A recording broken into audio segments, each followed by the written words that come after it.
Okay, promotion of Penacony is starting to go in full force. We've actually got a tweet now that has an animation link to it, including Penacony itself, and then we've got the opposing force that we're potentially going to come across while there, considering the Annihilation Gang seems interested in messing up the gathering.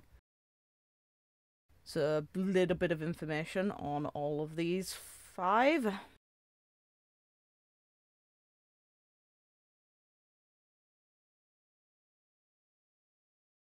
And now we get to look at this.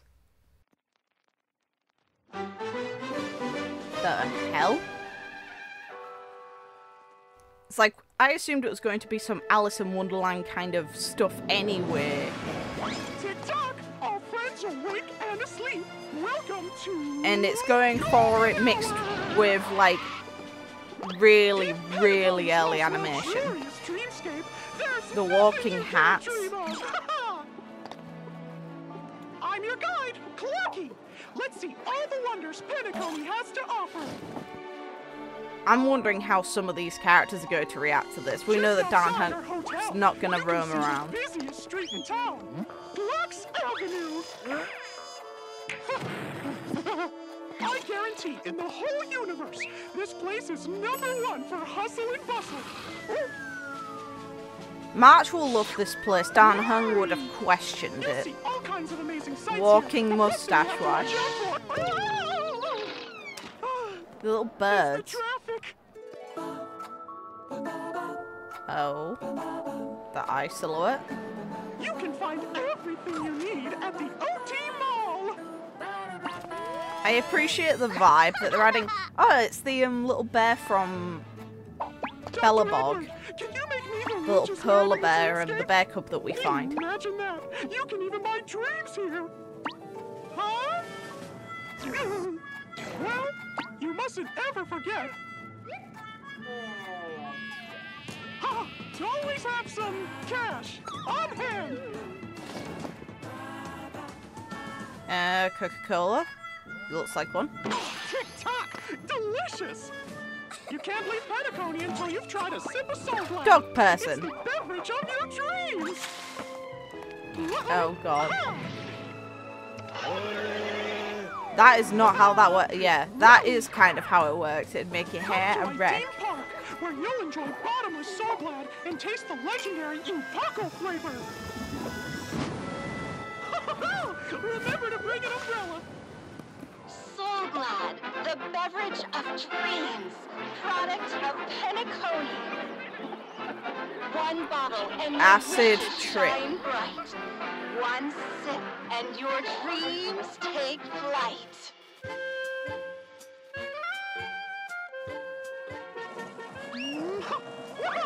Clark Studios theme park.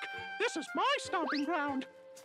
There's endless options for entertainment. You might even run into my buddies. Hamster Ball Night and Hanu. Let's have a thyroid match. Come on. Woohoo!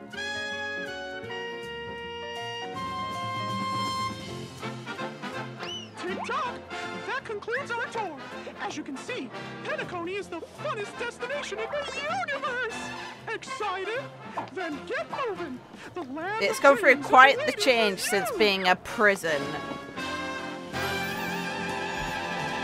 Hey, interesting. So yeah, to say I'm looking forward to it's an understatement. It can't come fast enough, but at the same time, Acheron can take a bloody time. I am so concerned about Stellar Jade count and ticket count. Oh, God. So, part of me wonders just how the characters are going to react to this, since it has a very specific sort of vibe. We know that Dan Hung's remaining in the train this time, so it's Himeko's coming with us, which is nice, to be fair. It's going to be nice to have her along for the ride. But it's kind of a shame. I kind of wished that everyone could be involved, considering this place is of dreams, so there's a lot of potential for personal interaction and information to come out here. Like with how March we had that moment with her trying to use the Matrix of prescience to find her lost memories. Understanding the dreams of these characters.